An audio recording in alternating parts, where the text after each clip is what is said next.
Any fresh injury worries after Wednesday night? No, we didn't have any surprises there, and hopefully everybody will train well today and available for tomorrow. Yuri Timber and William Saliba, of course, weren't part of that squad in midweek. Are they okay? Yeah, they are okay. Obviously, they have played a lot of minutes. They've been carrying a few niggles, and it was a really good opportunity for us to offload them a little bit and refresh them. The news that broke this morning, great news for you. Max Dowman signed a pre-contract agreement ahead of his first professional contract, and he'll be 17. Make me feel old at the end of this year. But can you just put into words how happy you are and what message that sends from this football club? Yeah, it's a proud moment. To see him yesterday signing that deal in front of his family and his loved ones, and yeah, big credit to everybody that has been involved in that journey with him to bring him all the way to the first team, and especially in the manner that they've done it. And now we have an amazing talent that day by day I think we need to shape, because it's so much there. Can you, Mikel, can you just reflect on the past week? Because I'm guessing you might have had to have lifted the players after Sunday. I know you've spoken about it pre the Kairat game. How much did Wednesday night help, though, just to dispel everything that happened last week? Well, it's just understanding where you are. Certainly, when you lose a game, you have a lot of feelings, because especially this group of players are so competitive and they seek for excellence, and when you don't reach it, you ask yourself questions, and we did that. But I think my role there as well is to bring optimism and reality of where we are, and our club has a long history, and to find a moment where in February we are in the position that we are is very difficult to find. So guys, we are doing so many things so well, and let's focus mainly on that. And for sure we want to improve, we want to be better in every area, but with that sense as well of self-confidence and conviction that we are in the right path. You said you needed to bring optimism and reality. Did anyone need to lift you? No, in these moments, no. Normally I'm the opposite, and when we are doing so well, I'm there with the stick to say this is not good enough, this is not good enough. The other day, no, because I know how much they wanted, the amount of games and the demands that we put on those players every day, and those moments they need to understand and feel that we are right behind them, that I'm mainly responsible for that, and that they keep playing with that freedom, with that enjoyment, as I discussed the other day, and make sure that journey is beautiful, because what is ahead is great, and everybody has to be part of that, but in a good sense and with good humor and with good optimism, and looking forward to it. Can I ask you about Martin Odegaard and his form? It's 1 goal and 3 assists. I know numbers can say one thing, performance is another. Is there any part of you that's concerned, and is there any part of you that is thinking about maybe to take him out of the firing line a little bit and rest him? So those are the numbers, but we have to give the full numbers as well, that he's played much less minutes than any other season as well, because he's been 3 times injured. That's the reality. We want to improve that for sure. We want him affecting the game in the areas that we can win football matches, that's for sure. But if you know Martin, how he works every single day, I have no doubt that that will come. After nearly a year, Kai Havertz made his first start. Is he ready to go again and start against Leeds? Is he fit enough? Is he strong enough? Yeah, he is ready. Obviously, he started the other day. Obviously, it's been a long period, and now we need to manage that load and the games that we're going to select for him to start. But it was no reaction to that. I think it was super positive. You could see straight away the impact that he can have in the team. So he's ready. Just final one for me, just on Kai. How do you think he's going to help the other strikers in the team? Not only just for the load, but also to know that they've got that competition back again. More than the competition, which I understand we have different characteristics with the nines, but as well Kai can play in different positions, and his main quality is that he makes you better somehow. The way he moves, communicates with this, gives you information, moves around, is a very difficult player to mark, and especially he opens up a lot of spaces for the rest of the players. So I think they're going to be very happy to have him around. Thank you. Good luck. Thank you. Hi. Just touching on that again, Kai Havertz and Gyökeres, they seem to have a connection. Immediately, Havertz turned middle of the pitch, got the assist. Gyökeres returned the favour, took the defender away for the Havertz goal. When you signed Gyökeres initially, did you have that in mind to have Havertz behind him and sort of in the left centre space? And how much do you think that will change your midfield? Because obviously someone will also have to come out. Is that something you're comfortable to do? Yes. So, well, we knew when we signed Victor as well that Kai was going to be out for still a long period and Gabi Jesus was nowhere near. So we hoped that this relationship was going to build in the right way, but we didn't know when. So the other night we saw a lot of positive things. Obviously, it will depend on the opponent and how they behave, what formation they use. But there are options that are obviously really, really positive to the team, whether he plays as a 9, as an attacking midfielder, and to have that combinations, whether it is at the start or throughout the game, I think it's something very good, and it can impact the game in a really powerful way. You've spoken so highly of Odegaard. You've mentioned another player, his ability to make everyone around him better on and off the pitch. You said his preparation's top tier. He said himself it's a big squad when everyone's talking about his minutes, and that will probably help towards this end of the season and everything you're competing for. When you're picking your matchday squad and he's not in it, what is the thought process behind that? It's hard for him he's competing with. At the moment, there are 2 or 3 players that have to be out of the squad. Yeah. That's our reality. I cannot change that. These are the rules. Hopefully, the Premier League next season, instead of 18 outfield players, it will do 20. I beg them from here, like it's in the Champions League, because it's much better to manage the squad, to maintain the value of the players, to maintain the mental health of the player, because nobody wants to get out of the squad.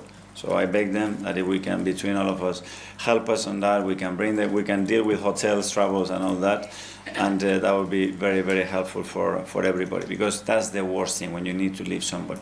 But at the end, you have positions, players that can play in various positions, and you cannot overload certain positions and weaken some of them. So that's normally the process to make that decision, because it's never about, if it's about how he trains, how he behaves, how he talks, how he helps everybody, he needs to be in every minute of every game.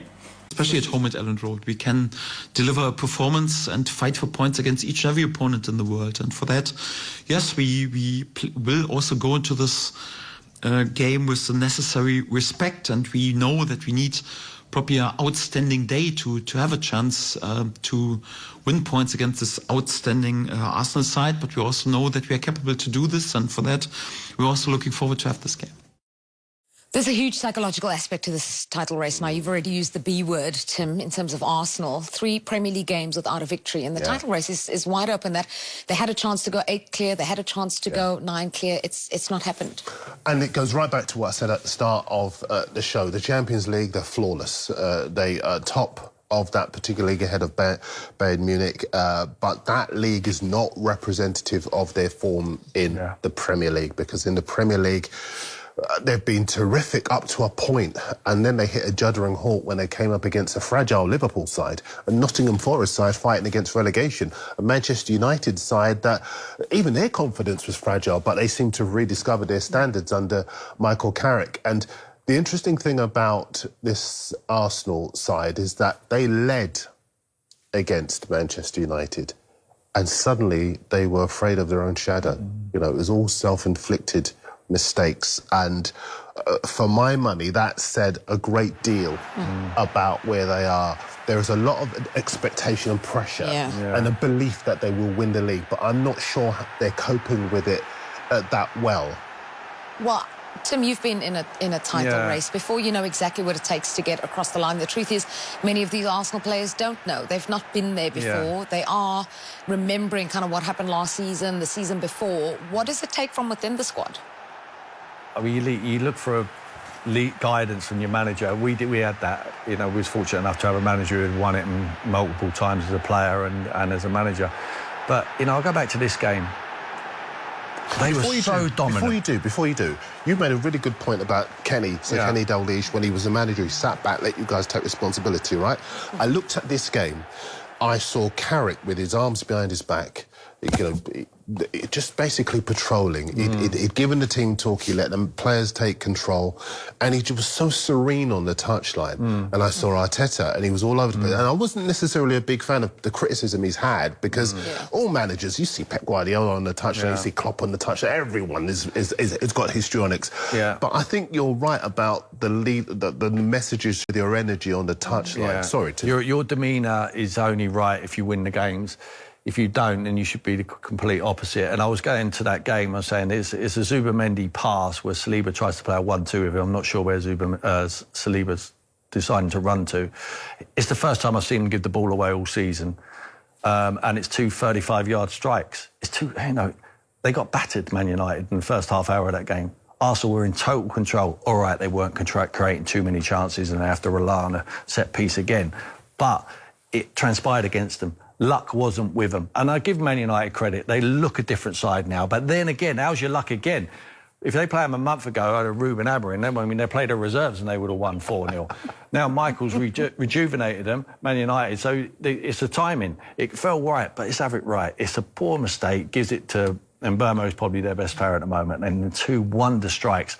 Other than that, and then everything's wrong about Arsenal. That's why he's had that meeting this week. He said, look, calm down, boys.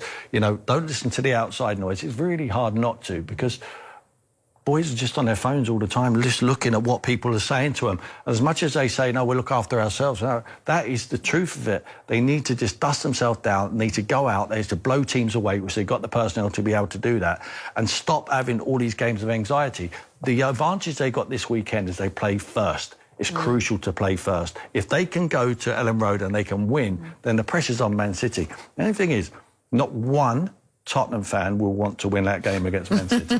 Not one. Because the last thing the Tottenham fans want is Arsenal to win the Premier League. Before we move on to the opponents and the host Leeds, I want to talk about the decisions that Mikel Arteta has to make up front.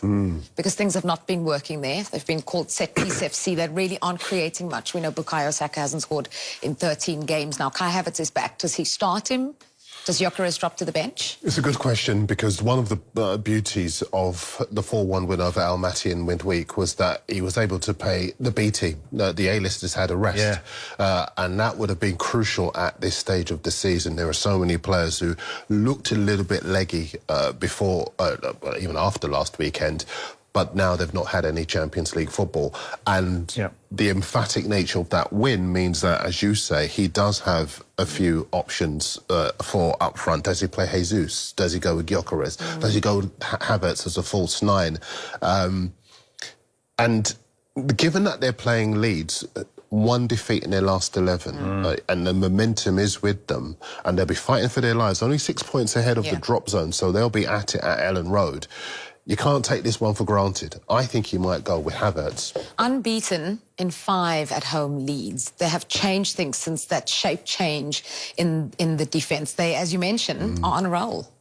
Absolutely. Calvert-Lewin looks like he's scoring goals, staying in the width for the post. He's getting plenty of chances. Balls flying across the face of the box. They're going to have to defend well, Arsenal, to win this game, and I just believe they will. I think they've got too much firepower, even though they haven't scored from open play. I listen to all this, but they're the second top scorers in the Premier League. I don't think you have to have a 15, 20 goal a season man to win the Premier League. You don't, Tim, you don't. No. But if you think about the last... all of the attackers, I mean, Saka hasn't scored in 11 games. Martinelli in the Premier League. Martinelli hasn't scored, I think, 8-9 games in the Premier League. There are so many players. I think no one scored more than 5 goals in the Premier League all season. So I agree with you about the firepower that they have.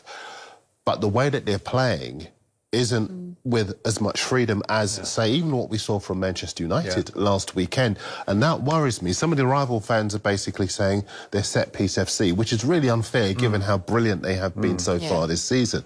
But the quality on paper isn't translating to that potency in attack that you would want them to have at this stage of the season. You want Saka, obviously, he's having a dip, but you still keep him. I think he's a superstar. Still keep him in the side. I maybe swap Odegaard for Eze. I would bring him into there. But if I'm walking around parading that trophy at the Emirates and I'm listening to people calling me set-piece FC, I'm really not bothered. Fair point. It don't matter. It don't matter how you got over the line, you just get over the line. We shared a few goals around our team, but we had a main man who scored 34 goals in our season, in Alan Shearer. But look, the most goals from set pieces, I would look at that as a positive. I wouldn't look at that as, I hope we score more goals from open play. Of course you do. You want to score. And I'll go back to it, whether it's Gyökeres, whether it's Jesus, whether it's Havertz playing up there. It's not the personnel. It's the way Arsenal play to create chances. You could put Erling Haaland up there and he wouldn't score more goals than them at the moment.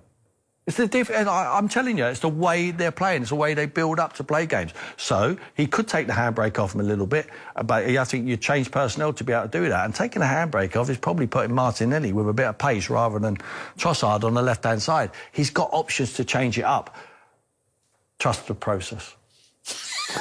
And on that note, we're going to go to a break. I look at Mikel Arteta, I don't get the impression that's a guy that's going to turn up with an ice cream van, to be honest with you, on a Tuesday. You know what I mean? He looks he's quite intense, isn't he? You know what I mean? Yeah, but this is what I'm saying, Gal. I'm saying something has to change. You have to adjust, you know, because teams work you out. You know, you lose confidence. You have to adjust. He's going to have to, at some stage, something's going to have to change, because we can't carry on like that, can we? No, but my point is, though, you're asking him to change, but I genuinely don't think he will change. I don't think managers do, to be fair. Once they've set a system of play, which they are, it's so set Arsenal. I'm talking about changing mentality. That's what's got to change, because I don't, like you say, the way he plays, it's rigid. But Righty, sorry, do you know what's interesting? Football is mad. We talk about giving freedom. Everyone just throws that word out there, freedom. But if everyone started playing with freedom, you'd be all over the shop, you know what I mean? The reason they've had their little bit of success this year is what they've been doing is work. They're top of the table. Yeah. They've had a little bit of a sticky patch. No, Roy, then we're talking about what Eze can do for that team. We all like Eze. Yeah, of course. But Roy, that's down to players rather than the manager, though. That's so yeah, but you're saying that. So then you're saying that you want Eze to go in that team and go against what. But you're a striker. What Mikel wants. You're a striker. That's what's going to have to happen for Eze. Well, sometimes you've got to do that. You're right, you're a striker. I think Arsenal are the best team by far, from the goalkeeper right to the edge of the box. They're the best at actually handling every part of the game, either defensively or in possession. They do it brilliantly, and then they sustain attacks, which is amazing. But they reset. I've never seen a team, to be fair, get the ball in sort of a wide area where you can see Odegaard and Saka on that side, can't you, with either Ben White or Timber, and they're playing those. And then they very rarely ever play a ball into the box. No. And, like, if you're a striker, if you're Gyökeres, and you're thinking, I'm making my first run and it's not coming, I'm making my second run, and then, like, when are they going to actually play this ball in? How is it? It must be impossible for a striker to think about timing their runs in that team, because you don't know when it's going to... But what about Jesus the weekend? His, whatever movement, his touch was so awful. Do you not think Gyökeres should have started and bring him on? I don't think Gyökeres was going to come on and make a massive difference. Do you know what I mean? But think about it. You think about the fact that Gyökeres, forget Gyökeres, it could be anybody, but there's no balls going into the box hardly at all, with all the possession they have. Remember as well, that's... Saka was quiet as well, by the way. You know, that's the thing. Yeah, you know, when you look at that, to play in this as a striker in this team, right? To make a run to the near post when the ball goes out, is Saka going to whip it in first time when you've got defenders and forwards running in, so as you could come in and maybe... I don't see that happening. Now we've got Gyökeres. This is what I said about Gyökeres a couple of weeks ago. If he's not pulling people and saying, listen, when you get there, just put it in. I agree. But right, sorry to interrupt you, but is it harder when a wide player is left-footed? Yeah. Without a doubt, it is, you're a striker, he wants to cut he's back. always going to come back in. No, I don't agree. I think Mahrez, when he used to cut in, or Salah, and they play them balls in with, like, the in-swinging free kicks. Yeah, but Gary, the half a second... Players, they're more dribblers. The lads we're talking about more dribblers, do you not think? The thing is, Roy, is the split second it takes for you to, instead of doing that, and you cut back to do that, what gives the defender that extra chance to come back and block it. Get set up. It's got to come first time. OK, so, Ratty, you've said you want change, and you said you want change, you talked about Eze. Right, what are your front six? Forget the back four and goalkeeper. What are your front six that you would pick to make that change that would make Arsenal more creative? Obviously, I'd have Saka. Of course. He's your man. Yeah. Star boy. But he's been quiet, hasn't he, Reddy? He is their biggest threat, though. I know he's not been great of late. Even on the game Sunday, if one person's going to do anything, it will be him. I wasn't thinking that Sunday. I'd have Martinelli. No, but I mean one out of the I'd have Martinelli. I'd probably have up top, you know what? Saka, Martinelli. I'd put Gyökeres up there. Gyökeres. Yeah. And then who's your number 10? I'd probably start. I'd probably no. I'd still start with Odegaard, the captain. After what you not just leaving said the before. captain out. Yeah. The fact is only because if Eze's going to come in and Mikel's going to let him play, then I want to see that one, because if that's the guy, then he plays. But I still feel that Martin Odegaard can get the ball, and it's up to other players to be moving as well. He's more than capable of doing it. Yeah. Yeah. Yes. But he isn't. I would say. You think he's not in a minute now. But then he's got to find it. He's a captain. So surely Eze deserves a chance. Yeah, but when he was out of the team but like Roy said, Arsenal were a bit better when he was missing Odegaard for a few months. Yeah, but you say of course Eze deserves a chance, but at the same time, like you said, Eze came on, and it's the same as what Odegaard's doing. So what's the difference? Has it crossed your mind if they don't win it this year? Of course it does. What do you think my head was in my hands when the camera was on before? To be fair, Patrick before the game said now or never. You know, even just a few Arsenal fans, obviously not the same sort of stature as Patrick, are saying, to be fair, if we don't win it this year, we'll never win it. Is that, I don't believe that. You can't No, say that. right. I know, but right, I'm sorry. I know that's just a statement, but my point is that is the feeling. If you don't win it now, it's almost like... Yeah, but Gary, you're kind of like forgetting the fact that we've tried for the last 3 years. This anxiousness is what's going to happen. Well, the other teams are in a different place now, right? Yeah, in a different. I'm not interested. Liverpool are out of it. I'm not interested with Liverpool or City at the moment because we are in the. We're in that. No, I'm not interested. But you can't not win it this year. It's in our hands to do it. Yeah, but you can't not win it this year. Do you agree with that? What do you mean we can't not win it? You can't not. You have to win the league this year. You must agree with that. That's not putting pressure on you, by the way. It is putting pressure on us. It's not. Talking about we can't not win it. Did you see how we played the other day? If something don't change, that's something that you have to worry about. No, you've Arsenal Football Club, one of the greatest clubs in this country and in Europe, and you basically got to get back to winning titles. You haven't won one for 20 years, and it's there in front of you. You must have a mentality of, we have to win this league this year. You have to. Yeah, well, that's what I'm hoping they've got that mentality. No, not hope. Yeah, but you're hoping because we've just seen a result where it looks like, mistakes. You know, we're losing a game. Obviously, it's against United. It's a big game for Arsenal United, but they've lost the game that would have been a brilliant marker if you won that game and moved on again. Righty, were you surprised at the Nottingham Forest game? Because, when City dropped points, I thought they were going to go to Forest. As a player, you're like, they've dropped points, I'm going to Forest. Are they making sure they're not losing? I was like, go and do it 3-0. This is what people are saying as well, Jill, is that, the way our manager is that he's more he's worried about going to win than just like trying not to lose. And I don't think you win anything in that way. I honestly, people might say I'm applying pressure to Arsenal. Yeah, absolutely not. Everybody hopes to win the title. Everybody wants. Gary, wait a minute, Gary. Right everybody hopes. Everybody at the wants. start of this, when we started the season, I remember you saying, "Oh, it's Arsenal's to win." After like 8 games, it's Arsenal's to win if Arsenal lose from here. After 8 games. Gary was saying that to me. Everybody wants to win the title. Everybody hopes to win the title. Arsenal need to win the title this year. They need to win it this year. This is their year. City are dropped. Liverpool have gone. This is it. The door's open. Don't start sort of like being half-hearted. I'm not being half-hearted. You are a little bit. I'm not being half-hearted. I'm trying to explain where they are in their heads at the moment. What I'm saying is not applying pressure. It's expectation levels of a football club like Arsenal. Yeah. I put them up here. I put them right up here, Arsenal. I'm trying to make the last step, Gary. He's nervous, Gary. He's nervous. No, you're not trying. You've got to make the last step. We're trying to make the last step. You want me to say that then? That's what we're trying to do. We've done it for the last 3 years, Gary. We're trying, and we're in a position now, Roy. You guys know because we're at that stage of the season where the pressure kicks in. Of course, I think we'll do it. But the fact is, it's not going to be easy. It's part of the journey. That's all I'm saying. Right, I absolutely agree. Never easy. But my point is, the language coming out of the club, the language coming out of the fan base should be, look, yeah, I get it. We've lost games. We're going to lose games in the season. But this is it. We're winning it this year, and we're going to get through this. They're asking a lot of our fan base as well. They've seen it for the last 3 years. They're trying. I know. So you've got to expect. Even me sitting there with my hands in my... They feel like that as well. They still want to be positive about what's going on, but they're afraid. It's up to the players to make us realise it's going to happen. That's the word. I think Aston Villa They're scared. This could be the 4th time. That's what they're afraid of. You can't expect the fans to not feel like that. It's up to the players to ease that. My last statement on this is it feels a little bit unthinkable for Arsenal not to win it, I'll be honest with you. It feels a little bit unthinkable in terms of the impact that might have. But I'm not even going to mention his comment that they're going to be the worst team ever to win the title. I mean, that's Man United team that won. If we win it with more than 77 points like you got won it. Like, fuck's sake, Scholes.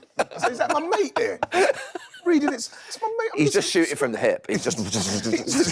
I meant to say most boring.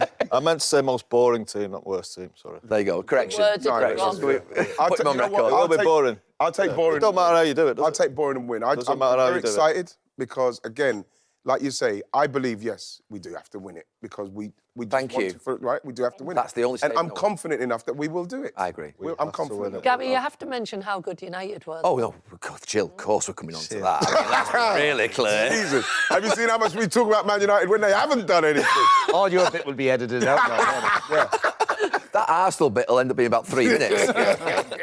Best of them, or better of them. I think key for Arsenal certainly is Kai Havertz being back. Yeah. That's going to make a big difference. Gabriel Jesus staying fit, coming into form, which we're seeing happen, more game time. And I think that is really key coming into the end of the season. I think Havertz and Gyökeres's understanding their play, even though we saw midweek in the Champions League, was different. And minute one, there was a goal, and it suited Gyökeres massively. Why do you think Havertz might be that key, though, Mark? What about him? Positional play. He's that kind of. It's a funny one, isn't it? Because when he was at Chelsea, it's like, where does he play? What's his best position? Does he play as a number 9? Does he play out wide? Does he play as a 10? No one quite really knew. And I think that sort of floating position where he's able to play multiple positions, or if you've got an out-and-out striker like a Gyökeres, you know exactly what he's going to do, when he's going to do it, and you've got a player like Kai Havertz who has the ability to pass like through a needlehead. He's got the ability to do that. He did that midweek. Yeah. I mean, Ash, I'll come to you because the legends are starting to make their voices heard. Now, we saw, obviously, Super Sunday, there was Patrick Vieira. Patrick Vieira said it's now or never. You know, even Ian Wright, had been saying this week, something has to kind of change. Do you think, is it to do with the fan base? Some people saying, it's a bit too anxious in the Emirates, or is it just a case of just go for it? No, I think that what the problem is Arsenal's recent history. So everybody's expecting it. We're all expecting when are they going to have a stumble? Well, they're having a little bit of a stumble now, but apart from the Invincibles, I think every team has had a little bit of a wobble. It's such a long season, so they might be considered to be having a little bit of a wobble now. The goals from open play is worrying a little bit, but on the flip side, well, if you can be in the position you're in, I think all the Arsenal fans would have took that before the season started. And if you're doing that without scoring goals from open play and scoring goals from set pieces, then great. But I just feel that the way that Arsenal play, possibly, we might get onto it, but there is players on that bench that could probably score goals from open play, i.e. Eze being on the pitch a little bit more. I feel like he could contribute definitely. We've seen what he can do when he starts games, and he hasn't featured as much since. I do think they've got the personnel to score goals from open play. And as regarding the chatter, that's going to happen. Like, it happens at Manchester, it happens at all the big clubs, and especially when you're not winning games. So if they go and win their next game against Leeds, I think that puts that to bed. The longer it goes on with the bigger clubs, like an Arsenal, haven't won it for some time now, and the way the world is today, more ex-pros will come out and legends of the game, legends of the clubs, and say, like, this is the time. The pressure mounts even more. Fans get sucked into it. Everyone gets sucked into it the more it goes on. We talk about it. Everyone talks about it. That's why we love the Premier League, though. Absolutely. But the way the world is today, so much more scrutiny on you. And therefore, players feel it. You can't hide from it today. Whereas in the past, you could hide from it. In the past, you could turn the TV off, and there wasn't much else. The newspapers don't bother newspapers. Social media, everything now is flooded with it. Yeah, well, Arteta does want his players to play with more freedom, but one player who arguably doesn't appear to be in his best moment is captain Martin Odegaard. Now, take a look at this. Since Odegaard's exceptional season in 22-23, when he scored 15 and provided 7 assists, his numbers have been on a steady decline. So last season, Arsenal's captain scored 3 goals, provided 8 assists, which equaled a goal or an assist every 212 minutes. But this season, his numbers have dropped further with just 1 goal and 3 assists so far. Well, today, our reporter Dharma Sheth put those stats to Arteta. Is there any part of you that's concerned, and is there any part of you that is thinking about maybe to take him out of the firing line a little bit and rest him? So those are the numbers, but we have to give the full numbers as well, that he's played much less minutes than any other season as well, because he's been 3 times injured. That's the reality. We want to improve that for sure, and we want him affecting the game in the areas that we can win football matches, that's for sure. But if you know Martin, how he works every single day, I have no doubts that that will come. So that's the boss on his captain. Mark, I'll come to you because, is Odegaard's form, is it an issue?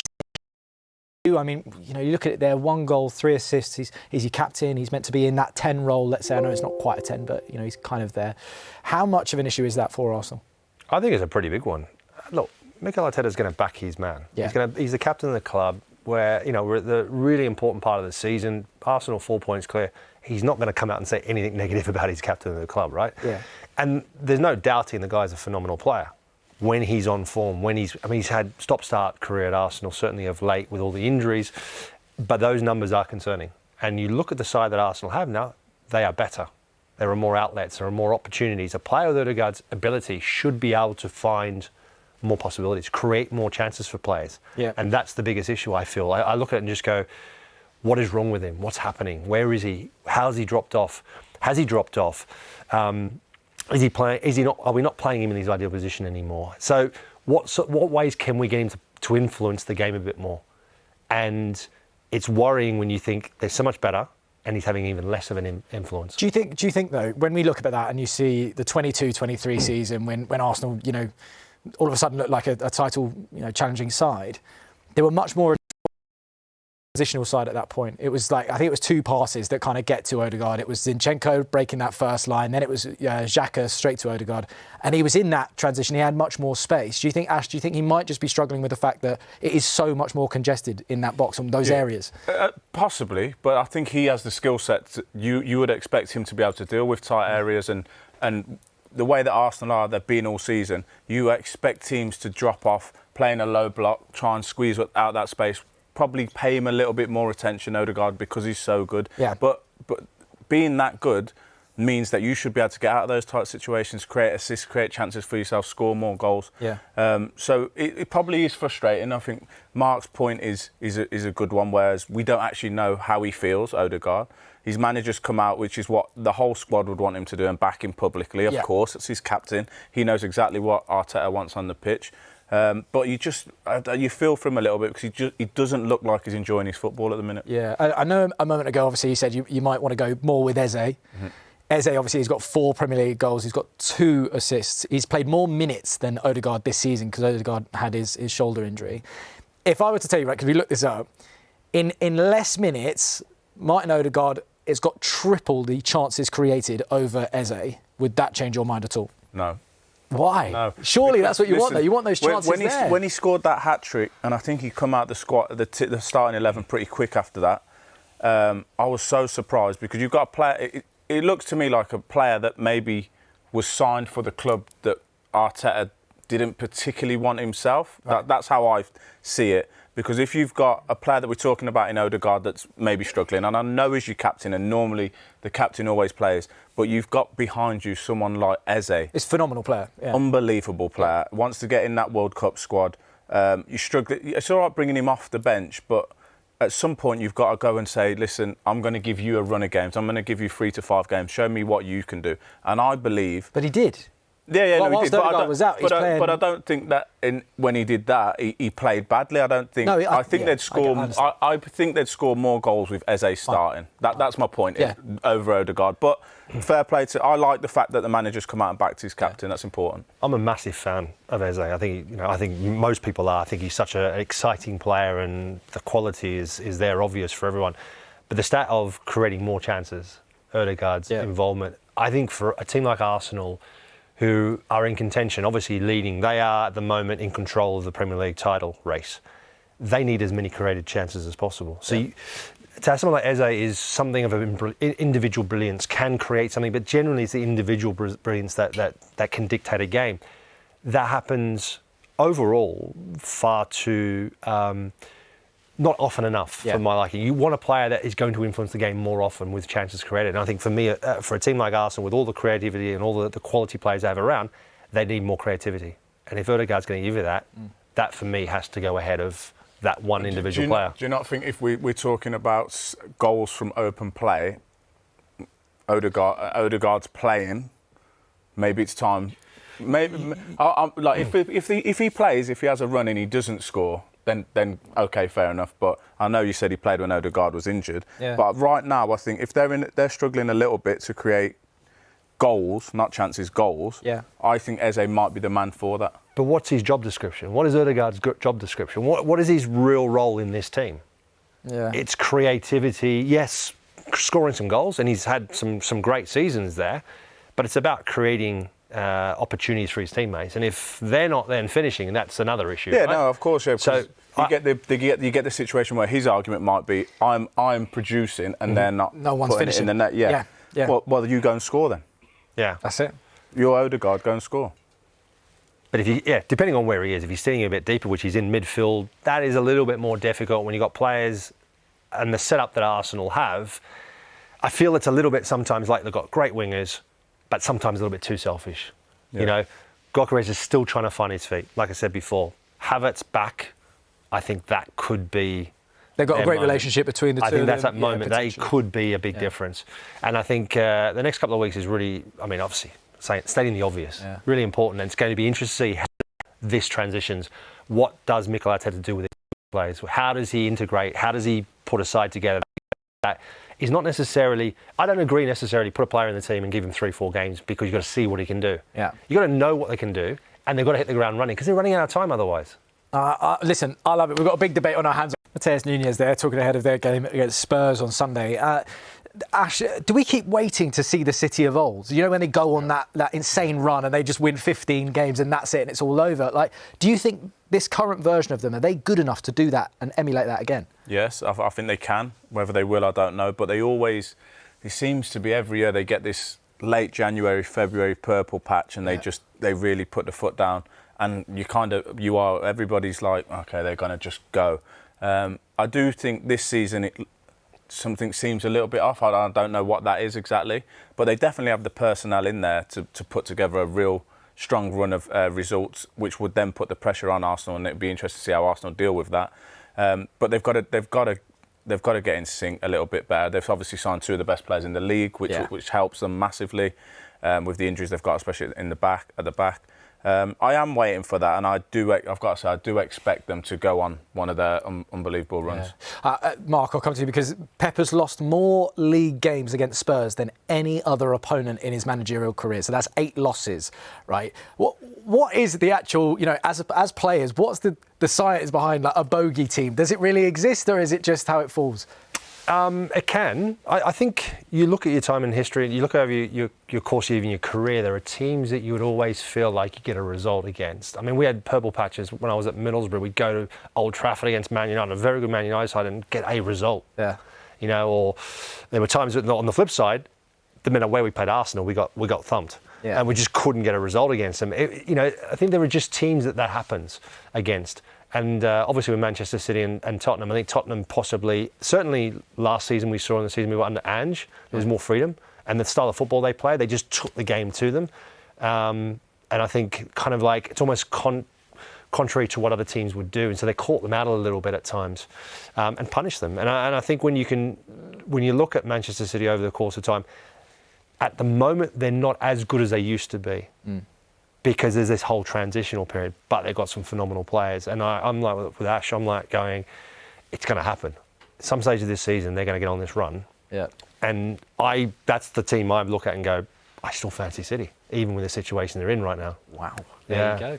So Mikel Arteta there every weekend in the Premier is going to be huge now for that title race. Jay Bothroyd is our guest this morning. Good morning, Jay. Just want to pick up on one of the questions there was about what Pep Guardiola said about Arsenal.